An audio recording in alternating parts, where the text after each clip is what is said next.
Si të shëroni dhimbjen e kokës në kushte shtëpie? Ja receta. Dhimbjet e kokës janë të padurueshme për të gjithë.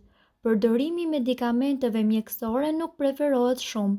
Për këtë fakt, njerëzit janë në kërkim të formave natyrale për shërimin e dhimbjes. Përdorimi i xhenxhefilit mund të ndihmojë në reduktimin e inflamacionit të enëve të gjakut në kokë, duke siguruar kështu lehtësim nga dhimbja e kokës.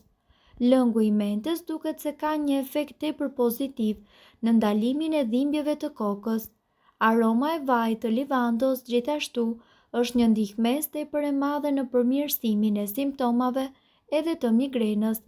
Prandaj herën tjetër kur të ndjeni trokitjet e dhimbjes së kokës, e mira është që të përdorni këto receta të mjekësisë alternative, pasi ato do të ofrojnë mjaft të mira për shëndetin tuaj.